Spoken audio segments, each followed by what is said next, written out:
Greetings to all of you defenders of the faith. Welcome back to the Crossbow Catechist, a channel devoted to Catholic apologetics, Christian rhetoric, discourse, and debate. I'm your host, The Archer. For our introductory video, I thought we'd take a look at one of the most overused monologues of the atheist. It has something to do with the presence of evil in the world.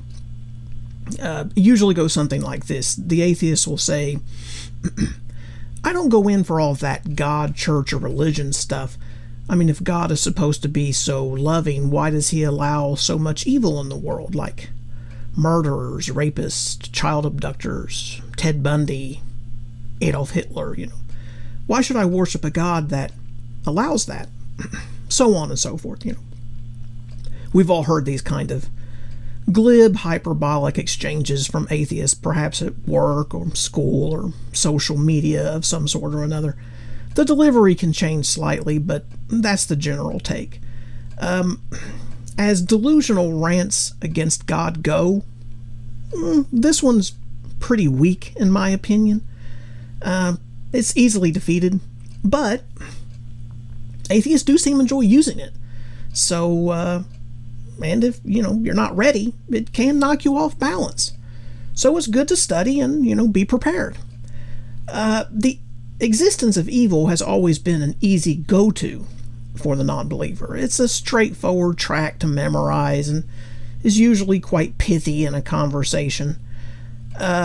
Notice how the atheist uses, carefully selected buzzwords like child abductors and the ever-popular Adolf Hitler, to help build up his straw man. This is a clever dodge, of course, a sleight-of-hand parlor trick designed to shift the responsibility of evil onto God instead of where it belongs, on us. In a simple turn of phrase, the atheist has set himself up as the victim of a cruel, arbitrary God that vexes mankind by sending these wicked people into our innocent world.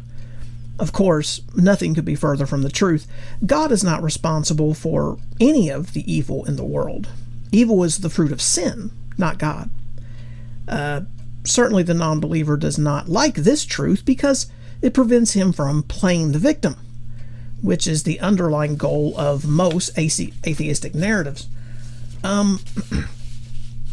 So, what's the proper apologetic here? I mean, what's the Catechism say? What defense should the Catholic or even the non-Catholic Christian utilize in order to defeat such an overtly untrue declaration? Well, let's begin with this. Whenever you find yourself engaged with an atheist, you always want to be on the lookout for subjective terms. These are always red flags. Non-believers absolutely love to hide in the weeds of subjectivity. They'll do their best to stay clear from objective truths at all cost, because objective truths eventually lead back to the source of all truth, God. In this example, the subjective word should be easy to spot. It practically glows in the dark. The entire statement rises or falls on the word evil. The term itself is vague and has no definite meaning. Evil is completely based on opinion. What's evil to one person might not be evil to someone else. So you want to confront the atheist about the use of this term. Ask him to define what he means by evil. This will accomplish a couple of things. One, it will unsettle the atheist. Most non-believers are not used to being asked follow-up questions to clarify their particular stance. Most skeptics are pretty good at shooting out quippy one-liners, but they're not so good at having to support or defend the details of those one-liners. Whatever definition of evil the atheist offers up will always be subjective. At this point, inform the atheist that evil is merely a symptom of a greater disease, sin. And therefore sin is a much better term to use because it is much more objective. We know exactly what sin is. The Bible goes into great detail about what types of behaviors God finds repulsive or offensive. Then say something along these lines. Here's the basic steps of the apologetic. Say, so what is sin? Sin is the refusal to love and obey God. Therefore, God could stop all the evil in the world instantly. All he would have to do is stop the sin that produces it. With sin gone, evil would disappear. No more murders, no more rape, no more bullying, no more war. In fact, no more violence of any kind at all. Just peace. Now, clearly this is a bold statement. The non-believer will quickly ask you to back that up. He'll say something like, well, if God could do that, why doesn't he? Your response here is critical. You say back something along these lines. Because 5 seconds before God did that, people like you would call him a tyrant, forcing his creations to love him, compelling his creatures to obey him, stripping them of their free will and casting them into mind-controlled compliance. So God chooses not to do that. He allows us to keep our freedom and integrity. He permits us to maintain the ability to reject him if we so choose. With this freedom, we continue to sin, and evil germinates from that decision. God is responsible for the fact of freedom. We are responsible for our acts of freedom. I would advise you to commit that last paragraph to memory, because you'll likely have to repeat it several times. The atheist, realizing he's defeated, will begin to frantically sling mud at you and your defense. All you have to do is keep repeating that passage. Point out that the atheist that he's simply trying to play the victim by blaming God for evil and violence, which are both consequences of our sin, not God. The main point here is to make clear that evil is in the world is because of us, you and me, and not a divine source. Remember, practice makes perfect.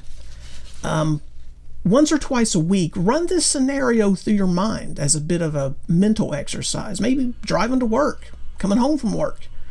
Instead of listening to the radio, turn it off.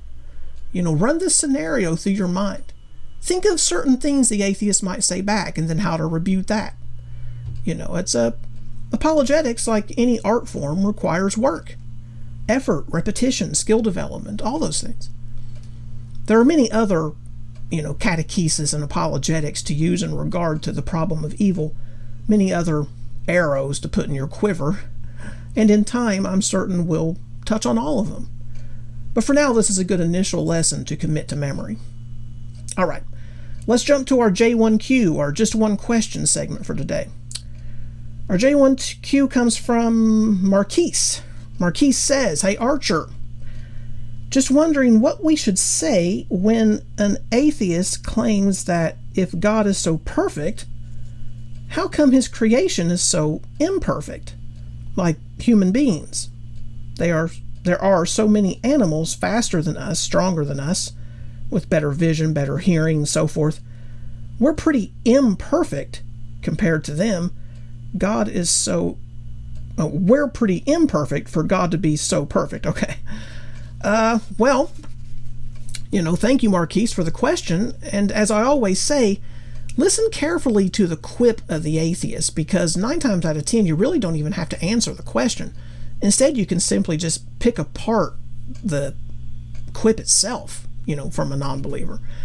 I mean, when did God promise that his creation would be perfect? God never said that. When he created the universe, he said it was good, not perfect. When he created man, he said it was good. His creation was good, not perfect. God never said he wanted man to have, some kind of comic book superpowers. Now, God is perfect, and Jesus commands us to be perfect like our Father in heaven. But here, Jesus is referring to God's holiness and his sanctity rather than his divine power. We can't be like God in those terms. The Lord is saying that God is free from all sin and that we should strive to be the same. And as far as other animals being stronger and faster, well, mankind is the apex predator on this planet, and it's not even close. Even if, say, dinosaurs still roam the earth, we would easily dominate them. I mean, we would catch them alive and place them in zoos for our amusement. I mean, you think we wouldn't? Are you kidding? I think God made everything just about right. And anything that's not right is likely due to the corruption of sin and the fall of man, not God. So that would be my quick answer, Marquise. Thank you for the question, and thank all of you for listening to the Crossbow Catechist. This is the Archer signing off. So until next time, keep practicing. And may the Holy Spirit of God fill your life with grace.